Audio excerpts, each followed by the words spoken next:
그들은 묵묵히 걸었다. 소나기는 차츰차츰 안개비로 변해가고 있었다. 지붕을 치던 빗소리도 아주 멀어지고 캄캄한 거리에는 이따금 개천의 물소리만이 쏴하고 들려오곤 했다. 잔뜩 긴장하고 있던 그들의 얼굴 근육이 탁 풀렸다. 그때 기호는 문득 보이는 그대로인 현실의 거리를, 길고 어둡고 무관심한 거리를 깨닫고는 어쩐지 그것이 한 토막 과거 같은 느낌을 받았다. 처연이 어딜 갔을 것 같은가? 우리 아버님한테는 내시나 떼야 가겠다고 했는데 자러 갔을까? 기호가 물었다. 그의 말에는 의혹이 섞여 있었다. 모르겠는데 술을 마시는 사람은 아니고. 이었고 한 가게에 다다랐다. 샤의 램프 상점이었다. 가는 곳마다 모두 그랬지만 이 가게 역시 덧문이 닫혀 있었다. 문이 열렸다. 짝닮아간 중국인이 희미한 빛을 받으며 그들 앞에 우뚝 서 있었다. 뒷등에 부딪히는 빛이 그의 머리의 윤곽을 뚜렷이 드러내 주었다. 조금만 건드려도 툭툭 튀어나올 듯이 보이는 자잘한 여드름이 잔뜩 돋아있는 커다란 콧등에 기름기 도는 불빛이 미끄러지고 있었다. 가게 안에 쭉 걸려있는 수백 개의 램프 갓들이 계산대 위에 켜놓은 두 개의 램프 빛을 반사하고 있었다. 그 램프 대열의 일부는 보이지 않는 깊숙한 가게 끝까지 가서 어둠 속에 자취를 감추고 있었다. 뉴스는? 기호가 물었다. 샤는 공손하게 두 손을 비비며 그를 쳐다보더니 아무 말 없이 돌아섰다. 어느 비밀 장소를 뒤지는 모양이었다. 그의 손톱이 양철에 걸켜 찍 소리를 내자 카토프는 자기도 모르게 이를 맞부딪혔다. 그때 벌써 중국인은 축 늘어진 바지 멜빵을 좌우로 흔들며 되돌아오고 있었다. 그는 머리를 램프에 바싹 대고 자기가 꺼내온 종이에 쓰여 있는 것을 읽었다. 바로 위에서 램프 불이 그의 얼굴을 비추었다. 철도 노무자와 연락을 맡은 군사 조직으로부터의 보고였다. 국민당 북벌군에 대항해 상하이를 방어하는 정원군이 난징에서 이동해 오고 있었다. 그 정원군을 방해하기 위해 철도 종업원들에게 파업 지령을 내렸던 것이다. 한편 군벌 정부 측의 경비대와 병정들은 군용차 운전을 거부하는 종업원들을 마구 총살하는 판국이었다. 체포된 종업원 중에 한 명은 자기가 운전하는 열차를 탈선시키고 사망, 다른 군용열차 셋이 어제 탈선되었음, 철로 절단에 의함. 중국인은 이렇게 읽어 내려갔다. 파업을 전폭적으로 확대할 것과 가급적 속히 보완할 방법을 기입하도록. 그리고 이건 딴 얘기인데 이 그 밖에 무기 수송열차는 없었습니다. 아군이 어제 창저우에 도착할지 소식 없소? 아직 자정 뉴스를 받지 못해서만 조합위원은 오늘 밤이나 내일쯤으로 생각하는 모양인데, 그러면 상하이 봉기는 내일이나 모레 시작될 터. 중앙위원회의 지령을 기다려야 한다. 기호는 목이 말랐다. 그들은 가게를 나섰다. 그들이 서로 헤어져야 할 지점은 그리 멀지 않았다. 백고동이 또다시 울려왔다. 3번 연달아 일어나고 그 다음엔 길게 한 번 호소하듯 울렸다. 그 고동소리는 습기를 담뿍 머금은 어둠 속으로 잦아드는 것 같았다. 마침내 고동소리는 불꽃이 사위에 꺼지듯이 사라졌다. 산둥호에서 의심을 하기 시작하는 게 아닐까? 천만에 그럴 리가 없다. 그들은 다시 걸음을 계속했다. 마음은 여전히 그 배에 사로잡혀 있었다. 권총 상자를 싣고서 저편 푸르스름하고 싸늘한 물에 닻을 내린 산둥호. 비가 멎었다. 그 놈을 만나기만 하면 되겠는데, 그러나 저러나 산둥호의 정박장을 옮기기만 한다면 좀 더 마음이 놓이겠는데? 마침내 그들의 길이 서로 갈리게 됐다. 그들은 다시 만날 약속을 하고 헤어졌다. 카토프는 동지들을 찾으러 갔다. 이윽고 기호는 조계의 철책 문 앞에 다다랐다. 안남인 사격수 2명과 식민지 주둔군 상사가 다가와서 신분증을 조사했다. 그는 프랑스 통행증을 갖고 있었다. 보초병들을 끌려고 중국인 상인이 가시철망 끝에 조그마한 만두 몇 개를 꽂아놓은 게 눈에 띄었다. 만약의 경우에 보초병들을 독살하기에는 안성맞춤이군. 기호는 문득 이런 생각을 했다. 상사가 통행증을 돌려주었다. 기호는 곧 택시 한 대를 잡아탔다. 블랙캣이라는 캬바레로 가자고 했다. 운전사는 전 속력으로 차를 몰았다. 도중에 몇몇 유럽의 지원병 보초들을 만났다. 신문 보도로는 8개국 군대가 이곳을 경비한다는 것이었다. 그러나 그것은 별로 중요한 문제는 아니었다. 외국 조계를 공격한다는 것은 국민당의 북벌기획 안에 들어있지 않았기 때문이다. 쓸쓸한 거리, 저울같이 생긴 짐을 어깨에 메고 가는 행상인들의 그림자. 차가 비좁은 정원 입구에서 멎었다. 블랙캣이라는 네온 사인이 정원을 비추고 있었다. 현관을 지나면서 기어오는 시계를 보았다. 오전 2시. 이 캬바레에서는 어떤 차림을 해도 받아들이니 다행이군. 그는 끝이라고 짙은 회색 운동복 밑에 스웨트를 입고 있었다. 재즈곡도 기진맥진한 듯 기운 없이 울려오고 있었다. 초저녁부터 재즈는 카페의 즐거운 분위기를 이끌어가는 게 아니라 야성적인 도취를 지탱해 나가고 있었다. 손님들은 안타까이 도취에 매달려 쌍쌍이 끌어안고 있었다. 재즈가 뚝 그쳤다. 홀에 모인 군중도 흩어졌다. 맨 안쪽은 손님들의 자리였고 좌우로 직업 댄스들이 둘러앉아 있었다. 수놓은 비단 내리다지를 꽉 끼게 입은 중국 여자들, 러시아 여자들, 혼혈 여자들. 춤 한 번 출 때마다 또는 한 번 이야기를 할 때마다 표 한 장씩을 받아 넣었다. 목사 같은 한 노인이 뒤흔드는 신용을 하고 있었다. 52살의 난생 처음으로 외박을 하고는 마누라에게 호되게 당한 뒤부터 영 집에 돌아가려 하지 않는 노인이었다. 8달 전부터 줄곧 나이트클럽에서 지낸다는 것이었다. 세탁에 입을 줄을 모르고 속옷이 더러워지면 중국인 셔츠 가게의 병풍 사이에 들어가 속옷을 갈아입곤 한다는 것이었다. 파산 선고를 받은 무역상, 댄스, 장녀, 인생의 위기에 처해 있음을 자각하고 있는 사람들은, 거기 모인 사람들은 거의 전부 그런 족속들이었지만 마치 그 유령 같은 늙은이가 나락의 언저리에서 그들을 붙들어 주기라도 하는 듯이 모두 그를 지켜보고 있었다. 그들은 동틀 무렵에야 저마다 녹초가 되어 자기 잠자리로 돌아갈 것이다. 그쯤 중국인 거리에서는 사형 집행인들이 다시 나다니기 시작할 것이다. 지금쯤은 거리거리에 목 잘린 머리들이 후줄근히 비에 젖은 채 시커먼 광주리에 담겨 있을 것이다. 이것 봐, 원숭이처럼 말이야. 원숭이처럼 옷을 입혀라. 인행그 광대 흉내를 내는 그 익살맞은 목소리는 저편 기둥 뒤에서 들려오는 듯 했다. 아직도 멍청한 그 목사 같은 노인 위에서 들려온 술잔 부딪히는 소리가 정적을 깨뜨린 것이다. 얼큰이 취한 그 코맹맹이 소리가 이 장소에 어울리지 않는 것도 아니었다. 기요는 바로 자기가 찾는 사내가 거기 와 있음을 깨달았다.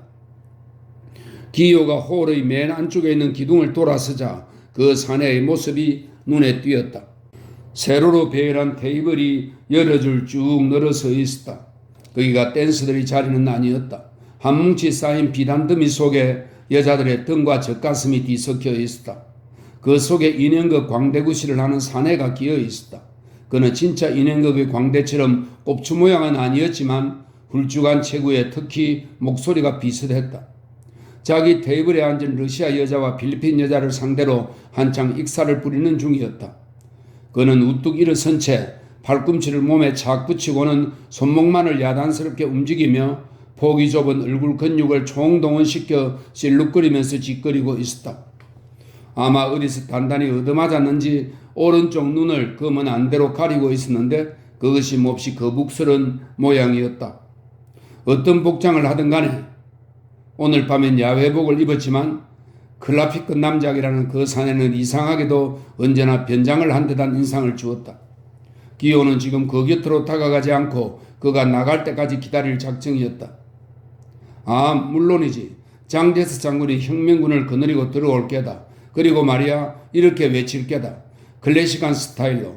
알겠나? 클래식하게 말이야. 이제까지 여러 도시를 함락했을 때처럼 저 상인들에겐 원숭이 옷을 입히라. 저 군인들에겐 포병처럼 입힐지어다 라고. 새로 페인트 칠한 글상 위에 털썩 주저앉았을 때처럼 양 왕조 최후의 왕자처럼 말이야. 그렇지. 제왕들이 타는 배에 올라타자. 그리고 우리를 즐겁게 해주기 위해 저마다 직분에 따라 청, 홍, 녹색으로 가려 옷을 입고 변발에 술 달린 번거지 쓴 신하들을 바라보며 시름을 잊자고. 여부 있나? 이봐. 아니 그만해 둬. 그 다음은 비밀이라도 고백하던 말을 이었다. 허락되는 악기는 오직 중구 사카시 달린 종 하나뿐이란 말이야? 그럼 당신은 뭘 하오? 그러자 그는 피탄조로 흐느끼듯 말했다. 뭐라고? 그걸 몰라? 나야 조정의 점쟁이가 되지. 연못 속에 달을 건지러 들어가다 죽을 테다. 어느 날 밤 근하게 술이 취하면 말이다. 오늘 밤일까? 그러고는 유식한 척 덧붙였다. 시인 두보처럼 아주 매혹적인 그 작품이야말로 틀림없이 그대들의 무료한 세월을 취한 듯 즐겁게 해주리. 뿐만 아니라 구남의 고동소리가 호를 진동할 듯이 울려왔다. 그러자 요란하게 두들게 되는 심벌저 소리가 뒤섞였다. 춤이 다시 시작됐다. 클라피크 남작이 자리에 앉았다. 테이블과 상상이 끌어안은 남녀들을 해치고 기어오는 남자에게로 다가갔다. 음악이 모든 소리들을 삼켜버리고 말았다. 그러나 이번에는 바로 곁으로 다가앉았기 때문에 그래도 클라피크의 목소리를 알아들을 수 있었다. 클라피크는 필리핀 여자와 농담을 하는 한편 눈으로는 러시아 여자의 얼굴을 뚫어지게 들여다보고 있었다.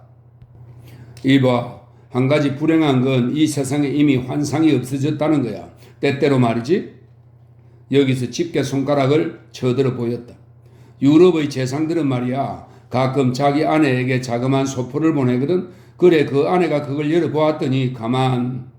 그는 집게 손가락을 입에 갖다 댔다. 열어보니 무엇이 나왔느냐? 그건 바로 아내의 정부의 머리였지. 이어 그의 목소리가 처량해졌다. 3년이 지난 지금까지 그 소문이 퍼지고 있거든. 비통하도다. 날 좀 봐. 내 머리를 봐. 응? 대대손손 물려받은 유전과 환상의 20년 이래로 날 요 모양 요꼴로 만들었거든. 매독과 다름없지. 가만히 있어. 이어 아주 위험있게 덧붙였다. 여봐라. 이 두 부인과 본인을 위해 샴페인을 가져오너라. 다시 비밀을 고백하듯 말했다. 마티니 술 좀 줘, 조금. 그리고 그는 엄숙하게 말했다. 아주 독한 것으로. 한편 기호는 상대가 이곳 경찰이니 최악의 경우라도 아직 1시간의 여유는 있다. 그러나 저 작자 객설은 오래 계속될 셈인가? 하고 생각하고 있었다. 필리핀 여자는 그저 깔깔거리고 웃거나 아니면 그저 웃는 채 하고 있었다. 한편 러시아 여자는 두 눈을 동그랗게 뜨고는 알아들으려고 애를 쓰고 있었다. 클라피크는 여전히 몸짓 손짓을 섞어가며 떠벌리고 있었다.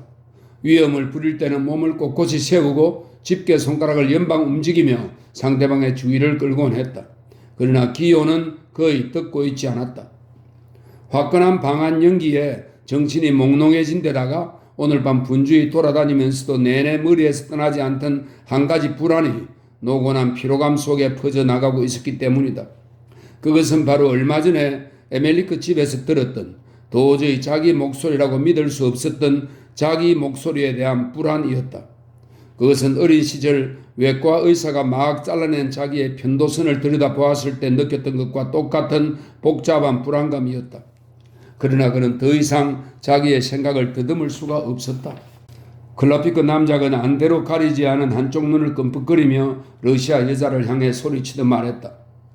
요컨대 말이야, 그는 헝가리 북부지방에 성을 하나 가지고 있었어. 당신 헝가리 분이세요? 천만에 난 프랑스 사람이야. 그까짓 건 아무래도 좋아. 하지만 내 어머니는 헝가리 여자였어. 그래, 거기서 우리 할아버지는 성에서 사셨단 말이야. 널따란 홀이 여러 개 있고 굉장히 넓었지. 조상님들이 묻힌 지하실이며 주위에는 전나무 숲, 전나무가 굉장히 많이 있었지. 그런데 홀압이라서 혼자 살고 있었는데 벽난로에는 사냥에 쓰던 거대한 뿔피리가 걸려 있었지. 간혹 서커스단이 지나갈 때도 있고 여자 고개사도 아주 예쁘게 생긴. 이번에는 시치미를 뚝 떼고 말했다. 아주 예쁘단 말이야.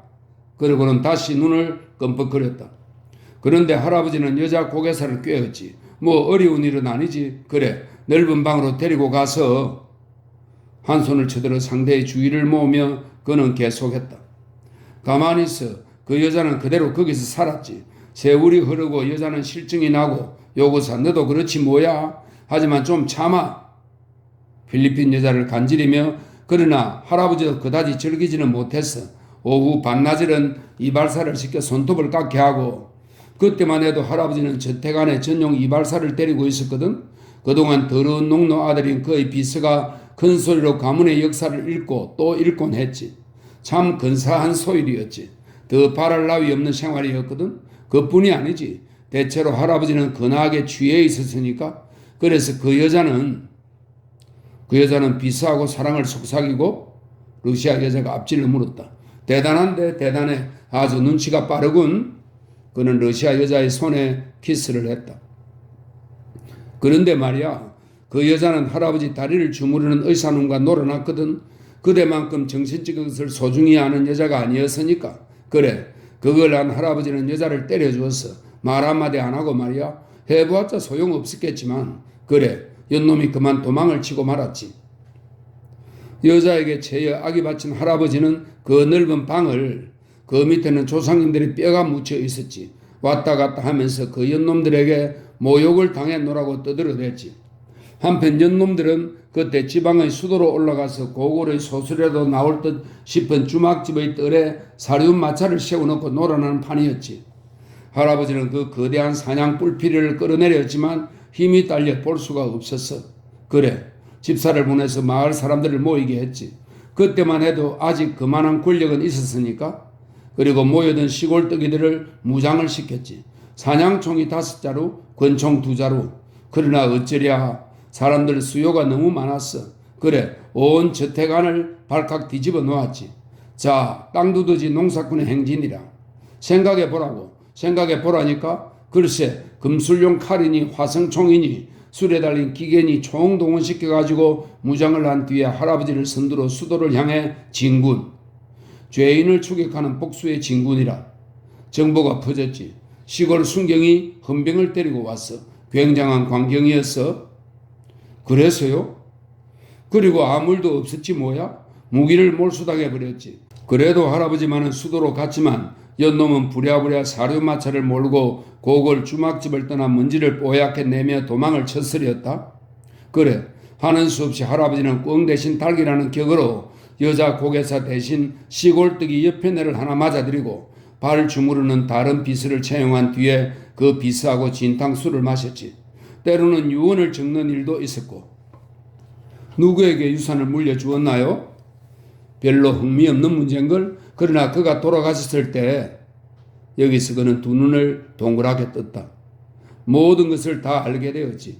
생전에 그렇게 취해만 있던 대감님이 다리를 끓게 하고 가문의 역사를 낭독시키면서 그 무엇을 생각하고 있었는지 온 천하에 드러났거든. 그래, 유언대로 했지. 예배당 밑에 있는 굉장한 지하 굴 속에 마치 아틀라처럼 말이야. 순직한 말 등에 올려 태우고 묻었단 말이야. 제저의 소음이 그쳤다.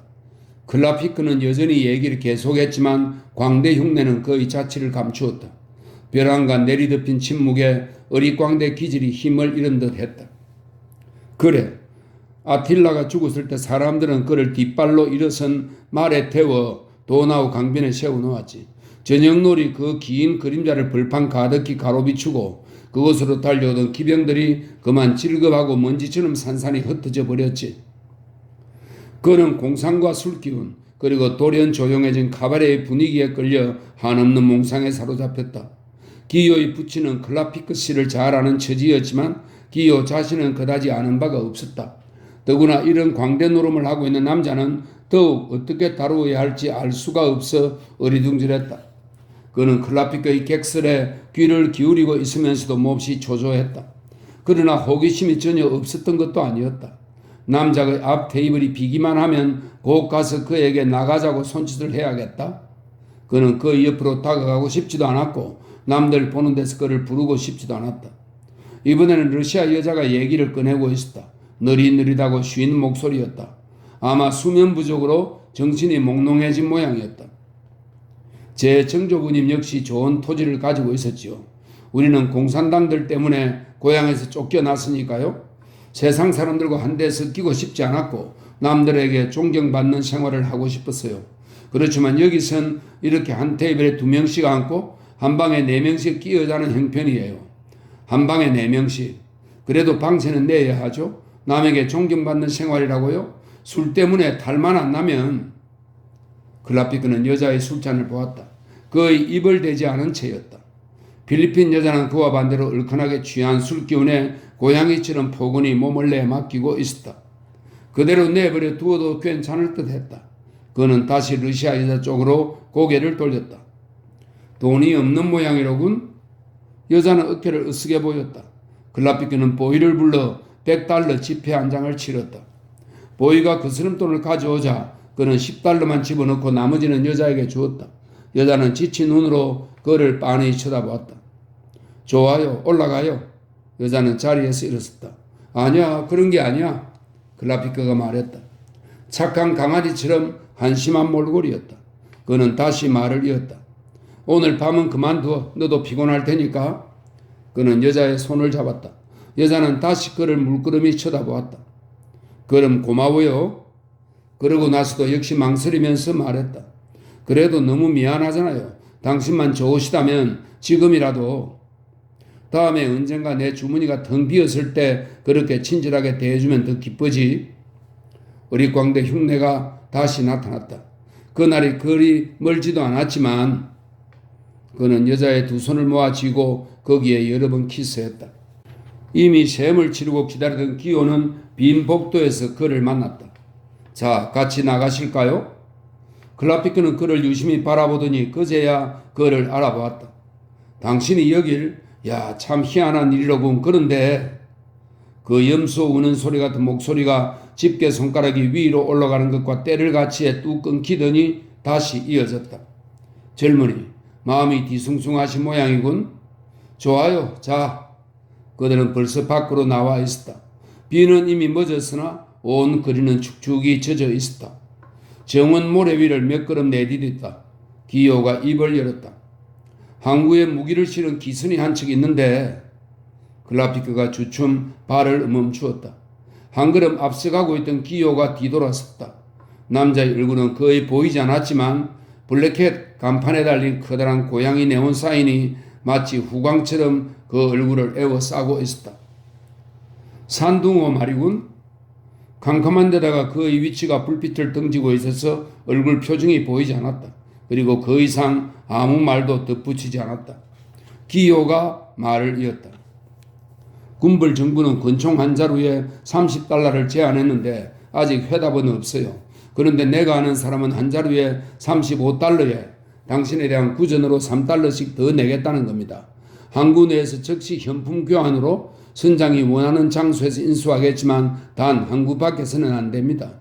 그래서 곧 정박장을 옮겨 주었으면 합니다. 오늘 밤에 돈을 가지고 현품을 인수할 테니까요. 저쪽 대리인과 계약을 했는데 이게 그 계약서죠. 그는 서류를 내주고 손으로 바람을 가리며 라이터를 켰다. 하하, 딴 매수자를 물리칠 작정이랬다. 분해된 부품이라 한 개에 $5씩 받고 얘긴 분명한데 까짓것 나야 상관있나? 구전 $3씩 먹으면 그만이지. 클라피크는 이런 생각을 하며 서류를 들여다보았다. 좋소. 계약서는 물론 내가 보관해야지. 이번에는 큰 소리로 대답했다. 그러시죠. 선장은 아시나요? 더 잘 아는 선장도 있지만 여하간 그 선장도 모르는 건 아니요. 선장이 의심할지도 모를 일이죠. 더군다나 지금 하루에 머물러 있으니까 더욱 그래요. 군벌 정부가 대금을 치르지 않고 압수할지도 모르잖아요. 천만에 또 어릿광대 흉내를 냈다. 그러나 기호는 다음 말을 기다리며 생각했다. 정부 측이 아닌 우리 동지들이 무기를 빼앗으려고 할 경우에 선장은 그걸 막기 위해 무슨 조치를 취할 것인가? 글라피크는 더 가라앉은 음성으로 계속했다. 무기를 보낸 발송인은 정기적으로 공급하는 상인인걸? 나도 잘 아는 사람이지만 이어 비꼬는 말투로 계속했다. 배반할 염려가 있는 녀석이지. 표정을 살필 수 없었기 때문에 그 목소리는 어두움 속에서 이상하게 들렸다. 마치 캬바레에서 칵테일이라도 주문할 때처럼 목소리가 불쑥 높아졌다. 정말 흉악한 아주 빈틈없는 놈이지. 그 모든 것이 버젓이 모 공사관을 통해서 이루어지니까 가만 어쨌든 내가 해보지. 그러나 저러나 우선 택시값이라도 충분히 있어야겠는데 배는 여기서 멀찍이 떨어져 있고 가만히 있자. 내게 얼마 남아있더라? 그는 호주머니를 뒤지더니 지폐 한 장을 꺼내 네온사인에 비춰보려고 돌아섰다. $10라. 이거 안 되겠는걸? 곧 폐라를 시켜 당신 외숙부 가마 화백의 그림을 사도록 하겠지만 지금 우선 50달러 이걸로 되겠소? 되고도 남지. 기호는 돈을 건네주었다. 일이 끝나는 대로 곧 알려주셔야 합니다. 여부 있겠소? 1시간 후에? 아마 좀 더 지체될걸? 야간 되는 대로 곧 알려주지.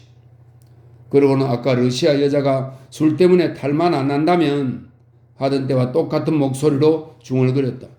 이거 뭐 재미난 일은 못 되지만. 클라피크는 곧 떠났다. 고개를 푹 숙이고 등을 굽히고 모자도 없이 두 손은 야외복 주머니에 찌른 채 멀어져 갔다. 마치 이곳에 드나드는 사람들은 모두 똑같은 절망의 밑바닥에서 버둥거리고 있다는 듯이. 기호는 택시를 불러 타고 조개 끝까지 몰아 중국인 거리의 맨 첫 번째 골목길에서 내렸다. 거기서 카토프와 만나기로 약속한 것이다.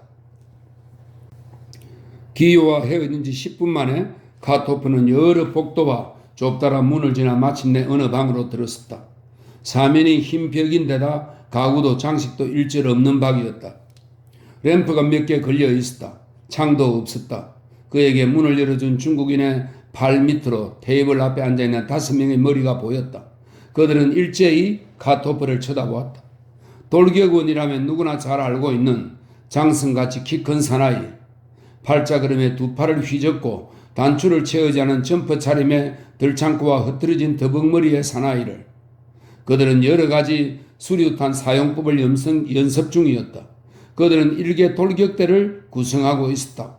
기호와 카토프가 상하이에 조직한 수많은 전투 조직 중의 하나였다. 모두 몇 명이 가입해서? 카토프가 물었다. 138명.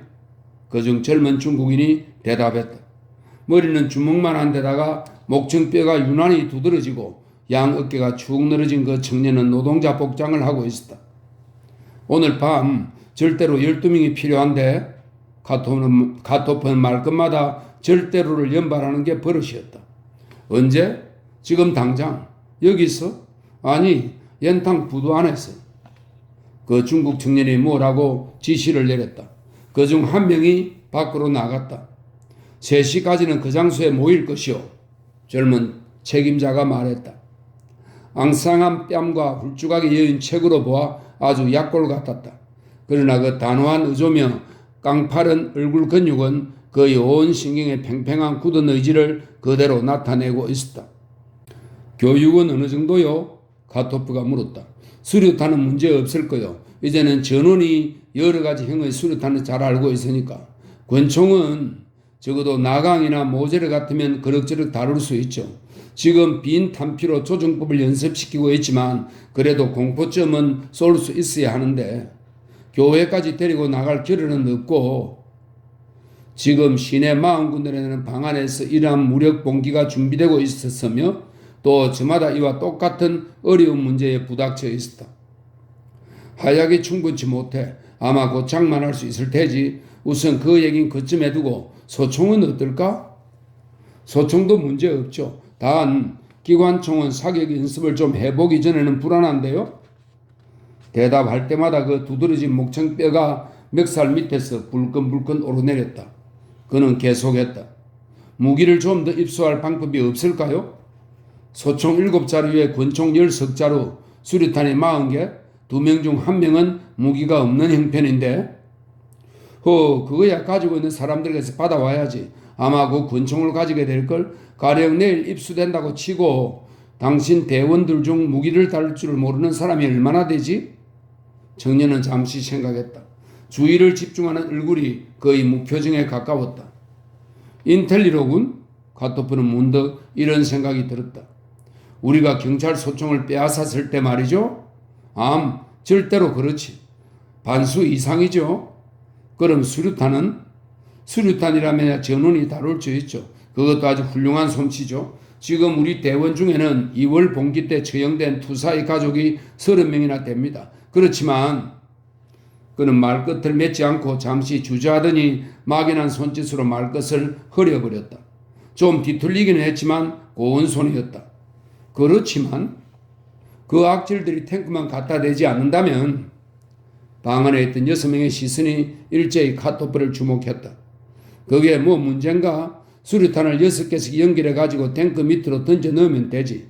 정 어쩔 수 없게 되면 웅덩이를 파놓을 수도 있잖아. 적어도 한 곳으로 말이야. 연장은 가지고 있지. 극소수인걸요? 하지만 징발해 올 때는 있어요. 자전거도 징발해야 할걸? 공격이 시작되면 중앙연락원 이외에 각 돌격대에도 연락원이 필요할 테니까. 탱크를 폭파할 수 있다는 건 확실합니까? 절대로 확실하지. 걱정 말게. 탱크는 전선을 떠나 여기까지 올 수는 없을 테니까. 만일 탱크가 전선을 떠나온다면 내가 특공대를 이끌고 달려오지. 그게 내 소관이니까. 만일 탱크가 기습에 오면 탱크가 동원되면 곧 알 수 있지. 정면에 감시원을 두었거든. 만일의 경우에는 수류탄 한 꾸러미를 가져다가 확실한 동지 서너 명에게 하나씩 나누어 주게. 대원들 모두가 카토프의 경력을 잘 알고 있었다. 오데사 사건 후에 비교적 편한 감옥에서 형 집행을 받고 있다가 때마침 영광으로 호송되어 가는 가련한 죄수들에게 광산 파는 법을 가르쳐주기 위해 자원해서 그들을 따라갔다는 사내였다. 그들은 카토프를 신뢰하고 있었으나 그래도 불안의 빛을 숨길 수 없었다. 소총도 기관총도 두렵지 않았다. 그러나 탱크만은 두려운 것이었다. 탱크 앞에서는 완전히 맨주먹으로 되어버리는 기분이었다. 지원병만이 모인, 그것도 거의 전부가 군벌 정부에 의해 처형된 유가족이 모인 이 방 안에서까지 탱크는 그 마력을 떨치고 있었던 것이다. 탱크가 나타나더라도 걱정할 것 없어. 우리가 있으니까. 카토프는 다시 한번 강조했다. 이런 공허한 말을 남기고 어떻게 그대로 여길 나설 수 있을 것인가? 어제 오후만 해도 14개의 조직을 점검했지만 아직 공포의 기색을 본 일은 없었다. 그런데 여기 모인 사내들은 그들보다 용기가 모자라는 게 아니라 좀 더 사태를 뚜렷이 볼 수 있는 정확한 판단력을 가지고 있었다. 그는 아무래도 그들을 불안해서 건져줄 수 없으리라는 것을 알고 있었다. 사실 탱크가 출현하면 자기가 지휘하는 특공대를 제외하고는 혁명군의 여러 대열이 순식간에 폐주하리라는 것도 모르는 바는 아니었다. 탱크가 국민당 북벌군과 싸우느라 전선을 떠나지 못하리라는 것도 그럴듯한 얘기였다. 그러나 일단 탱크가 시내에 들어오는 날엔 그 숱한 골목이 얽혀있는 이 구역에서 웅덩이 따위를 파서 탱크를 모조리 움직이지 못하게 한다는 것은 어림없는 이야기였다.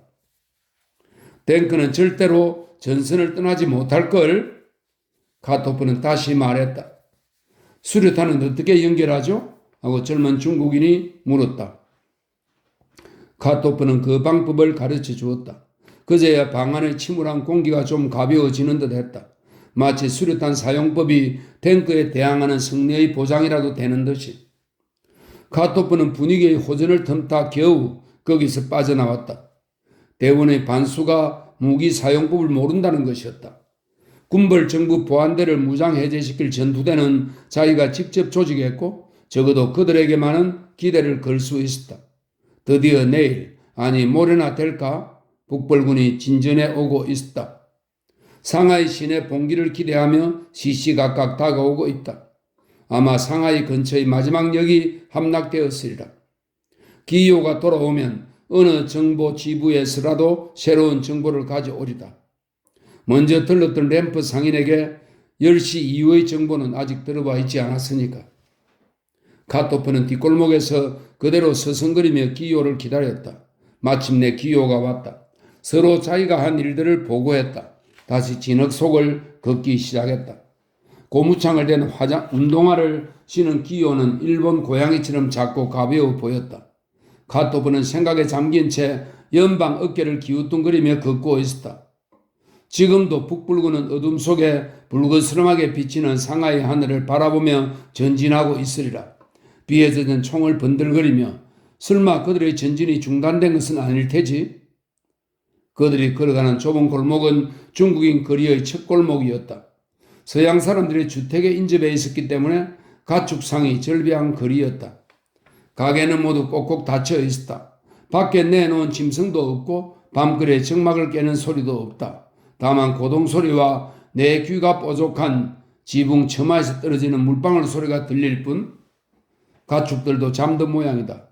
그중 한 가게 문을 두드린 뒤 안으로 들어갔다. 산 물고기를 파는 가게였다. 안에는 촛대에 꽂힌 양초 하나가 타고 있을 뿐이었다. 그 촛불은 마치 알리바바의 항아리처럼 쭉 늘어놓은 번들거리는 항아리를 희미하게 비추고 있었다. 보이지는 않지만 항아리 속에는 유명한 중국 잉어들이 잠들어 있을 것이다. 내일이죠? 기요가 물었다. 내일 1시에 주인의 대답이었다.